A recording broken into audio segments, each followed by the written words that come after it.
Mahirap aminin ang tunay na nararamdaman. Subalit di mo kayang takasan ang katotohanan. Dahil sa tamang panahon, darating ang magpapasaya sa puso mo na mag-aalay ng wagas na pagmamahal sa buhay mo.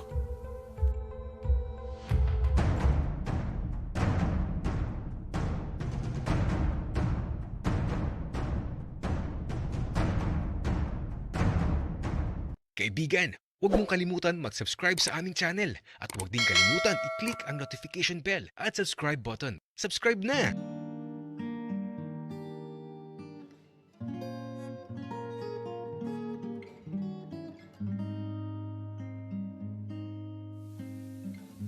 Hindi ko inaasahan na magagawa ni Miguel ang bagay na yun sa akin. At nung kinakainan niya yung lollipop, aba, nakapikit pa ang loko. Okay lang naman sa akin yung ginagawa niya. Nagugustuhan ko naman. At mukhang gustong gusto naman niya. Kaya hindi ko na napigilan na magtanong. Miguel, anong ginagawa mo?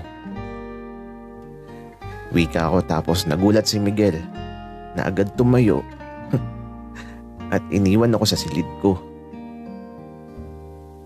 Hindi naman ako galit. Nagtanong lang naman ako. Kaso natakot ata. Kaya hinayaan ko na lang si Miguel. Malalim na din kasi ang gabi. At sobrang inaantok na din talaga ako. Pero di maganda ang ginawa ni Miguel. Masama ang ginawa niya kasi hindi niya tinapos. Nabitin tuloy ako. Kaya ito, nagkamay na lang talaga ako para matapos na. At sa wakas, nang matapos ang ituloy ang nasimulan ni Miguel, tuluyan na ako nakatulog. At sa paglipas ng mahabang gabi, maliwanag na nang magising ako. Hala, napasarap ata ang tulog ko. At nung sumilip ako sa silid ni RJ, wala na silang dalawa. Pati mga gamit nila, wala na. Mag-isa na lang ulit ako dito sa bahay. Di man lang nagpaalam si Miguel sa akin.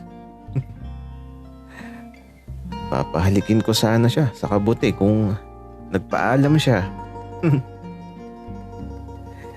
Pero okay lang yun. Alam ko namang magkikita pa ulit kami. At sa susunod ng pagkikita namin, hahawakan ko na talaga siya para di na makatakbo.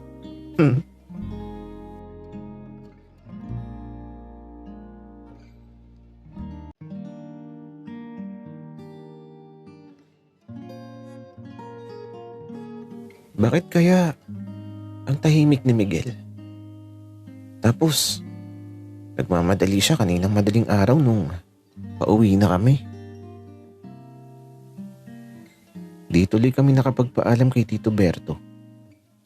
At nang makarating kami sa dormitoryo, naligo lang talaga kami. Tapos, diretso pasok na. Mamayang gabi na lang siguro ako magtatanong kay Miguel kung bakit parang balisa siya tapos di mapakali. Para kasing nagbago siya bigla na di ko malaman kung anong nangyari sa kanya. Kaya eto, pagsapit ng hapon, umuwi na ako kaagad sa dormitoryo. Wala pa si Miguel kaya naman nagluto na ako ng kakainin namin mamaya.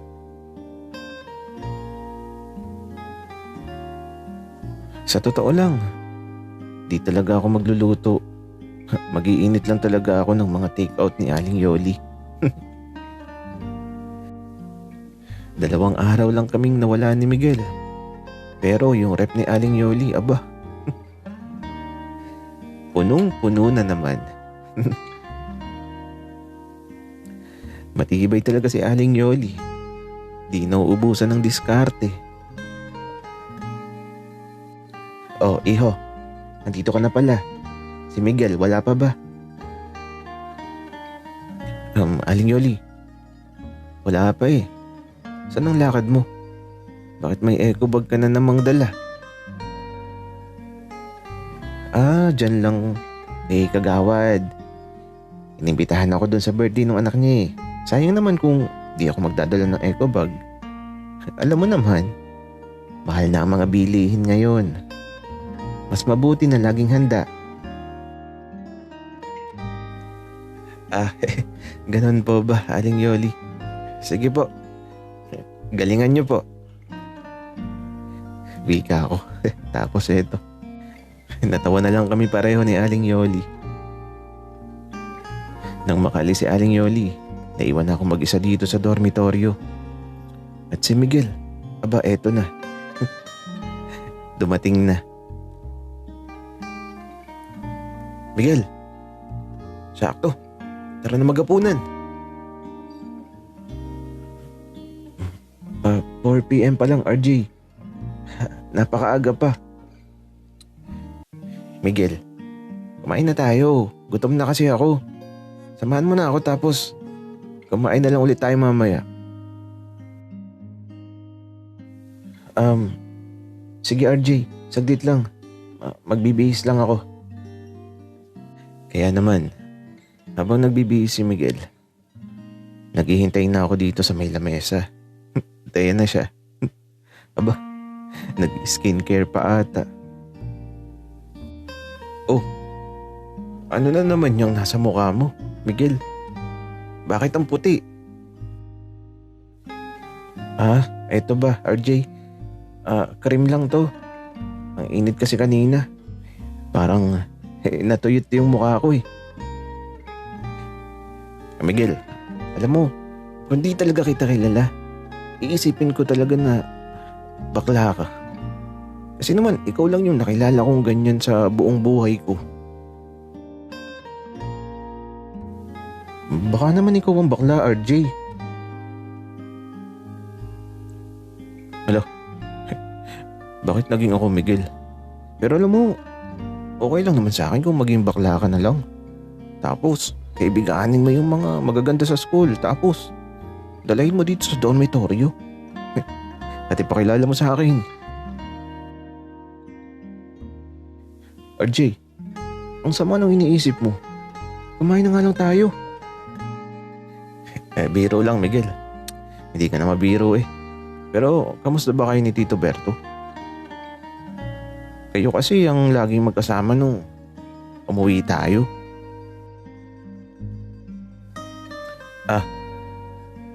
Okay lang, RJ.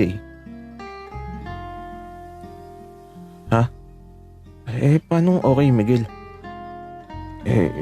Di ka ba naging masaya kay Tito Berto? RJ, naging masaya naman. Ikaw kasi, bakit ba naglasing ka? Miguel, namiss ko kasi yung mga tropa ko. Kaya ayun, inumang malala. Dapat, sinama kita sa inuman para mas masaya. Ayoko, RJ. Baka mamaya, malasing pa ako ng sobra. Ganun ba, Miguel? Sayang naman. Pero, ikaw ang bahala. Ay, teka, Miguel. Sasagutin ko lang yung tawag ni Tito Berto. Hello, Tito Berto. Kamusta ka na dyan? Hello, RJ. Di ka nagpaalam kanina. Oo nga, Tito Berto. Nagmamadali kasi kami. Bakit ka pala napatawag? RJ, dadating ako dyan sa Biyernes ng gabi. Huwag mong babanggitin kay Miguel.